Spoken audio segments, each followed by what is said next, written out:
Praise be Jesus Christ. Welcome to Catholic Forum. I'm Alan Dunst, the producer for the show. Instead of featuring a conversation on today's episode, we're excited to share with you an excerpt from a talk we were privileged to record at the National Conference of the National Council of Catholic Women in September of 2014. Well-known radio and television personality and author Teresa Tomeo gave the attendees her typically incisive and insightful analysis of the pitfalls that families, and women in particular, face in today's culture. You can watch the entire episode on our YouTube page. That's www.youtube.com/Catholic Forum Inc., all one word. You may also want to check out the website for the National Council of Catholic Women, which is simply nccw.org, or Teresa Tomeo's website, which is www.teresatomeo.com. And note that that's Teresa without an H. And now, Teresa Tomeo. All right, you ready to get to work? All right, now I found this very interesting chart in an article a few weeks ago, and I thought it was very, very revealing. This was actually put together from experts with the American Academy of Pediatrics and the Canadian Pediatric Society. So if you can look at this chart for a few minutes and see what they're saying about the amount of usage, media usage, that is acceptable for young people. So they start at 0 and they go all the way up to 18 years old. So between 0 and 2, none, never, never, never, never. 3 to 5, 1 hour a day. Handheld devices all the way up through, of course, online, violent video games and pornography, never. And 6 to 12 years old, 2 hours a day. And then the rest, never, never, never. 13 to 18, 2 hours a day. And then limit 30 minutes a day. This is primarily for television, okay, and internet. But now listen to these just brief two statistics, and this is reality, folks. The average 8-year-old spends 8 hours a day on media. A teen spends 11 hours a day using the media. Now compare it to this chart. So are we applying what the experts, secular experts, people who don't have a religious dog in this fight, are we applying to our daily lives and with our kids' lives what the experts are suggesting? Absolutely not. All right, now we're going to take a look at our cultural landscape. Sexual content, violent content, and female objectification. I have a picture of a little girl looking out the window, and then at the bottom there I have the covers of the books from the 50 Shades of Grey trilogy. How many of you are familiar with the 50 Shades of Grey? You haven't read it, I hope, but you've heard about it. Well, let me explain for those of you who are not familiar with it. 50 Shades of Grey started with one novel, and it's about a recent college graduate from the town of Seattle, kind of a mousy girl, Virginia Steele, who meets and falls in love with a very wealthy man, and his name is Christian Grey. And please, seriously, Christian Grey? Do we look like we just fell off the turnip truck? I mean, come on. Gray, what are they trying to say with this? Christian and gray? Oh, there's no black and white. Everything is gray. So many messages here. Bingo. So anyway, this is what's called now mommy porn. And this has taken off like crazy. And now there's a trilogy, and it's pretty disgusting, hardcore, sadomasochistic stuff. It's an abusive relationship, and it's even been declared so by the Centers for Disease Control and others who look at issues such as domestic violence or intimate partner violence. And yet women are embracing this as freedom. Seriously? I mean, I'm not old enough to actually have participated in some of those bra-burning things back in the 60s, but I remember the women saying, "Want me for more than my body. I am not just an object." Really? And yet here we are in the 21st century, more objectified than we ever were before. So it's getting normalized again, all this stuff that's happening in terms of the objectification of women. All right? 2 out of 3 primetime programs contain sexual content. Children receive at least 14,000 sexual messages on TV alone each year. 9 out of 10 children between the ages of 8 and 16 have been exposed to internet pornography. All right, so those are just 3 stats from the research, and there's many more statistics, but we don't have time to go into all of that much. I'm just kind of give you a sketch of this. All right, I mentioned this teen sexting stories. It came out of right in this area, Granville, Michigan. not too far from here. If you're not from these parts of Michigan, the Grand Rapids area, Western Michigan, has always had a very strong Christian sense, both Catholic and Protestant. More, I would say, Protestant, very strong Protestant movement here in this area of the state, but a good, solid conservative base. So if we think this stuff isn't happening in areas like this, again, we're very wrong. Photos taken on a cell phone of a Granville High School student allegedly performing a sex act during homecoming festivities have now gone viral on Twitter. The female student involved posted one of the photos herself, and her public Twitter profile has gained an additional 10,000 followers in recent days. Police in Wyoming, Michigan are now investigating, as it's believed the pictures were taken in that city. One photo also shows at least 4 other teens watching the girl who claims to be 16 years old. So where are these kids getting this idea? They're left alone, right, with the cell phones and with the media, and over again in our over-sexualized culture, they're being told and being encouraged that this kind of behavior is not only acceptable, but it's expected among young women. This is a message that they're getting. We don't even know who we are anymore as women. On the one hand, we're told we have to have, a size 40 cup, and a 26-inch waist. We have to make over 6 figures, and our skirts have to be up to here. Do you ever notice the ladies, even on Fox News, it's like they're sitting there, they can't even move.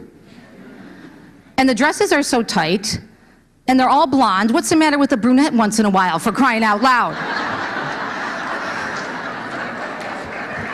Just saying. But we are constantly objectified, over-objectified, over-sexualized, and it's gotten so insane. We don't know who we are. We don't know who we are, made in the image and likeness of God. 20% of teens have posted nude or partially nude photos online, and police say that it's time to stop this trend. Okay, this was one incident, and some people can look at this and say, oh, it's no big deal, it's just one child. Well, not really, because again, 20% of teens, according to the stats, have posted nude or partially nude photos of themselves online. All right, let's look at some stats regarding violence real quick. In terms of violence, by the time children reach 13 years of age, they will have seen 100,000 acts of violence on television. That number doubles by the time they're 18 years old to about 200,000. The American Academy of Pediatrics says that prolonged exposure to this type of violence increases acceptance of violence as a means of solving problems. And more than 3,500 studies have examined the connection between media violence and violent behavior in children. In terms of female objectification, sexual violence, sex trafficking, rape, sexual harassment, stripping have become a prominent programming theme in primetime TV. And listen to this, violence against women and girls is increasing on television at rates that far exceed overall increases in TV violence and TV sexual content in general. 2010 Parents Television Council report, Sexualized Teen Girls, Tinseltown's New Target, found that when underage female characters appear on screen, more sexual content is depicted. And as I mentioned earlier, all this information that's coming out now about 50 Shades of Grey, a recent report published in the Journal of Women's Health found that the racy acts in 50 Shades of Grey are actually closely akin to patterns of emotional and sexual abuse against women. Comparing the novel with the Centers for Disease Control and Prevention's description of IPV, or intimate partner violence, the group noted that one of the book's central characters, Anastasia's actions, are very much aligned with those of abuse victims, highlighting that she consistently feels threatened and often suppresses feelings about her partner, Christian Grey.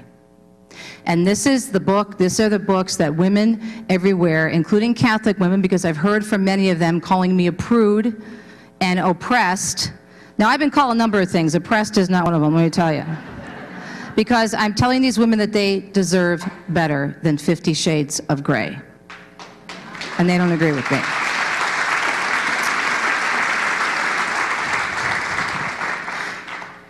And there's a very interesting task force report from the American Psychological Association, which is probably one of the most left-leaning groups out there.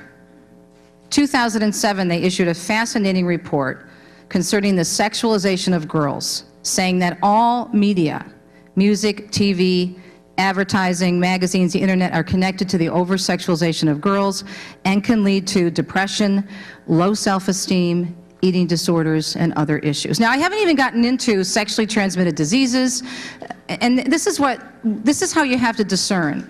This is what I tell people. Okay, the world says the church is crazy because we say that marriage is meant between a man and a woman, or the sex is meant for the marriage, right, for procreation, and that any sex outside of marriage is not good for you and it's morally wrong, but it's also physically bad for you. When we have God's revealed truth, it always plays itself out in nature. We just have to look and see it and have eyes to see and ears to hear. And ladies, look, I wasn't always a faithful Catholic. I fell away from the faith for many, many years, and I fought my way back into it. But I also studied my way back into it. And when I started to see what the church taught about women and why the church taught that contraception was wrong, and when I found out what contraception did to women physically, emotionally, and also to relationships, half of me was thrilled that I was learning these church teachings. The other part of me was really angry that I hadn't heard it before. Not that I would have been open to it, but I was really frustrated. And so I wanted to help other women learn what I had learned, not only in my own studying, but my own experience in my marriage. There was a complete turnabout in my relationship with my husband when we stopped contracepting. And if you just look at sexually transmitted diseases alone, and women are more affected by them physically because of the way we're designed than men are. And this whole thing about our freedom tied to our reproductive organs, that is insane. So basically, we are objectifying ourselves. We can't be free unless we have access to all this kind of stuff and the government pays for it. That's what the radical feminists of today are saying, and that's the whole debate behind the HHS mandate. It's ridiculous. And it reduces us, continues to reduce us to objects. And I, for one, am not going to take it. And I'm not going to stand for it, and I'm going to speak as much as I can, because the church, Holy Mother Church, my mother always said, listen to your mother. Especially the Blessed Mother. The Blessed Mother was very powerful, my mother always says. But the church is right. Archbishop and hopefully soon to be Saint Fulton Sheen used to say, a lie is still a lie if everybody believes it. And the truth is still the truth, even if nobody believes it. If the church is so crazy, then why do we see so much of the church's truth being backed up by what's happening in the world? And I know this personally, again, from my own life. When I was away from the church, my life started to unravel because I was buying all the messages of the world about career and all this kind of stuff. And yet when I slowly made my way back to the church and my husband and I healed our marriage, I could see the beauty of the church teachings and how they can make such a huge difference in our lives. All right, moving right along into this next big segment, the impact of media bias on our Catholic faith, and are we formed by the culture or the faith? I mentioned earlier that the mass media are generally unfriendly to Catholic views on marriage, family life. That's nothing new. I mean, it doesn't take a rocket science to figure that out. This happens so often. The Pope is misquoted, misinterpreted, misunderstood. Church teachings are not understood or explained properly by the news media. There was a great interview with Cardinal Burke. In particular, he told EWTN in a recent interview, the media have been presenting Pope Francis as being in favor of allowing Holy Communion for those who are divorced and remarried, and other such propositions, even though this is not the case. The danger, Cardinal Burke continued, is that the media have created a situation in which people expect that there are going to be these major changes, which would in fact constitute a change in church teaching, which is impossible. If you remember, the Holy Father presided over a number of weddings at the Vatican. Some of the couples that were married had lived together. Some had children out of wedlock. Well, the media went crazy and said the church was changing its teaching, and all of a sudden was approving, cohabitation, sex outside of marriage, children out of wedlock. That wasn't at all. First of all, in terms of marriage in the church, if you are living together, and the Catechism says this, and I even sent a section of the USCCB quote about marriage and the prerequisites. There's a whole summary on the website, foryourmarriage.org. I sent the summary to some of my friends who work for some of the affiliates still, and I said, guys, you got this wrong. They were treating this as this was something new, that all of a sudden the church was marrying couples who were living together. That does not prohibit one from getting married in the Catholic Church. But they said, well, this is something new. The church is getting more lenient. No. Interestingly enough, when I was talking to Joan Lewis, the Rome bureau chief for EWTN, she's on my show every Wednesday, she found out through her coverage and investigation that the Pope purposely went for the lost and the troubled. And if you read his homily from the Mass that day, it was all about finding your way back to God and correcting that type of activity, but that everyone has a chance for mercy. And I even had a canon lawyer on from the Archdiocese of Detroit explaining what canon law says about this. What does the church teach? And yet the media just didn't even come back and correct it. The minute they see something that, according to their eyes, looks like the church is going in the direction which they absolutely insist the church has to go, they're all over it. The media don't understand the role of the Pope. They think he could come in and treat, the church as the church of what's happening now. I'm just going to change what I like and what I don't like. He can't. Truth cannot change. Truth does not change. And we have to understand that, but a lot of people don't realize it because they've been desensitized by the secular media. And he also said that's why it's very important for those who are in charge in the church to be very clear. And that's why it's important, Cardinal Burke said, for us to understand the church teachings and to choose our sources of information carefully. A couple of quick stories that are just really out there that just drive me crazy. Of course, this war on women. This alleged war on women that the church is raging, right? The real war on women is, sex without restriction, contraception and abortion on demand, this culture that is saying that we're nothing more than our reproductive body parts. That's the real war on women. I don't even have time to go into the dangers that are associated with abortion, with breast cancer, with all the studies. Many of you are in the pro-life movement, you know that. But suffice it to say, they're calling us the bad guys. Because deep down, again, I believe it is a case of deflection and projection. They're putting it on us when they're the ones causing the damage. The war on women got kicked up again with the Hobby Lobby case. And what was so interesting about the Hobby Lobby case is that you would have thought it would have been a slam dunk with the Supreme Court because it's a religious freedom issue. But a 5-4 decision is not exactly a slam dunk. And secondly, did you know that the Green family, the owners of Hobby Lobby, in their insurance plan, before they took this issue, decided to fight the HHS mandate? They were already paying for 16 different types of contraceptive methods. 16! 16! Including 2 types of birth control pills. But that wasn't enough for the National Organization for Women and for all these other radical feminists. By golly, we don't want the government in our bedroom, except when you can pay for our birth control. It's okay if you're in the bedroom for that. How hypocritical and how ridiculous. We're talking about abortifacients and other types of abortion-inducing drugs. This is what the Green family was against. And the National Organization for Women came up with the Dirty 100 list. Now's Dirty 100. Mother Angelica and EWTN on the list.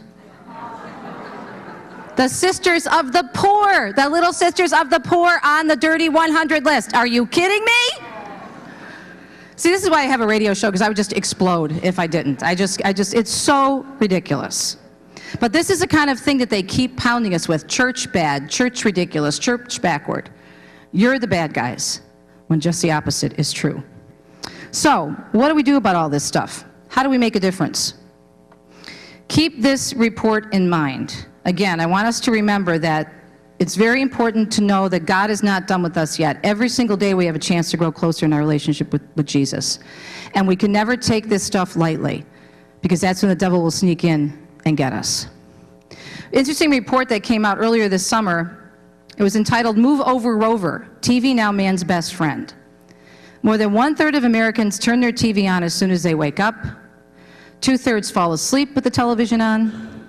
35%, listen to this, say they would rather watch the same show at the same time as family members, but alone by themselves and in a different room. So they're together in the house, but they're alone and there's no communication. Dad's in one room on the TV, mom's on the internet, the kids are upstairs, together alone, and this is happening more and more. All right, so what can we do? We're first going to look at in the home. Don't take the issue of media influence lightly. This is serious stuff. And I just gave you a smidgen of the amount of research and the information that's out there on the impact the media can have on us and our faith, our spirit. It can have on us physically in terms of the choices we make and the things we accept or don't accept, so don't take it lightly. Conduct a media reality check. Really just think and pray and ask the Lord to show you how much time you're spending, you and your family are spending on the media and consuming. Establish or reestablish guidelines in the home. This is very important. The American Academy of Pediatrics says, and you saw that chart earlier, no TV or media for kids 2 and under. And they say maybe about 2 hours a day of media usage for kids 8 and above, which is consistent with what that chart said. And yet we know that that's just not happening. And that they should also take the computers, these media centers, the TVs, and take them out of the kids' room and keep it in the central area of the home. A few years ago when I was doing an interview for my Our Sunday Visitor column on the media, I was talking to a computer company about some new parental technology that parents could buy to keep an eye on their kids on the internet. And this woman said to me, people have no idea how savvy kids are today and what they're being exposed to. And now it's not just on their laptops. Obviously, they have a whole world if they have an iPhone, right? Or even any type of a smartphone. And they said, leaving your children alone with the media, whether it's a laptop, the television, a computer, is like dropping them off in a bad neighborhood in the middle of the night. Times Square, downtown Detroit, downtown Chicago, because that's the kind of stuff they can get exposed to. And it's not that the kids are bad, it's that there are so many sources trying to get at them and trying to get their souls. And sometimes when I talk to moms and dads and they sit there and they say, well, we don't know how to say no to our children. But it's so important for you to be moms, to be aunts, to be grandmothers, and do not be afraid to have that role. Interestingly enough, the research shows that all the influences out there from the media, if you have a good relationship with your children or your grandchildren, that trumps everything. Everything. Remember that you have a lot of influence with the children, the young people. Even if they don't think they're listening, you plant the seeds, you are having an impact. And you know what? If your children or grandchildren are giving you an argument and disagreeing with you, that means you're doing your job. They don't need a friend, they need a parent. Do not take your role as a parent, a grandparent, or an influence in a child's life lightly. It's very, very important. So establish or reestablish those guidelines. When it comes to our Catholic faith, choose news sources carefully. I'm not saying that you can't watch your local news or watch a national newscast. But certainly when the issue of the church comes up and you hear them say things like the Pope moving in a more progressive manner, or the church changing its mind on marriage, or the church changing its mind on birth control, don't believe it. And go to a Catholic source. I mean, in my books and on my website, I've got all kinds of links. You can find these answers so quickly. The Catechism is online now for free. There's news.va. You can get the Holy Father's homily every day. There's all kinds of great sources where you can have the answer to those questions instantaneously. Do not buy what the secular media are saying about a lot of things, but especially about the church. And again, don't give in to the demands of teens and children in the home about having the latest piece of technology. They will not die if they don't have an iPhone. Talk about media issues with your family. Talk about it if something comes up. And very, very important, keep meal times media free. The Center for Addiction and Substance Abuse out of Columbia University says that if they could get parents to have media-free meals with their kids at least 2 to 3 times a week, they believe that they would see a huge decrease in the number of kids using substances such as alcohol and drugs. Why? Because that face-to-face contact, that affirmation, that conversation, that relationship is so important. Continue to grow and learn about your faith. We've got Catholic radio all over the place, and if you don't have a Catholic radio station in your backyard, it's on the internet. There's an app for that. We have podcasts. There's just no excuse anymore not to know your faith. Be in the Word of God every single day. Magnificat, Word Among Us. usccb.org has the daily readings right there. Our Holy Father is constantly reminding us to carry a little pocket gospel with us. When you're in the Word of God, when you're praying over the Scriptures, when you're having your own Lectio Divina moment, when you're hearing from God, it helps you discern the garbage coming at you, and you can see the truth a lot more quickly, because that's what happens when you're in that dialogue with the Lord and Scripture. Don't give up, give in, stick your head in the sand. and don't lose your joy. What about in the culture? Speak up. Send emails, write letters, and be willing to respectfully engage. And I really mean respectfully. 1 Peter 3:15, always be ready to give a defense for the hope that is within you, but to do it with gentleness and reverence. What I do if I get very angry and I want to write to someone, I will get it out of my system first, write the nasty email, just in a Word document, and then I calm down, walk away from the computer, I come back, and then I write a much nicer email to someone. Because you catch a lot more flies with honey. And it's all about God's mercy.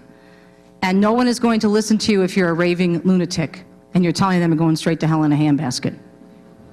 Because you don't know where that person is at and you want to give them a chance. So if you're going to write letters to the media or to a member of the clergy, be respectful and be loving and give them a chance to explain. Support Catholic media. If you have Catholic radio in your area, support them if you can. Pray for us. You have no idea how far 10, 20 bucks a month can go to a Catholic radio station. Nobody's getting rich in Catholic media. It's a sacrificial mission. Support Catholic media. Contact advertisers and sponsors regarding programming. Again, do it nicely. You can usually do that by going on the station website or the network website. They usually have an ombudsman or a way to write them. My book, Noise, is full of suggestions on that. Do work with the media, both Catholic and secular, by providing sources, especially if you're in an area, a teaching capacity. Maybe you're involved in a pro-life movement and you can provide someone for Respect Life Month and talk about an issue.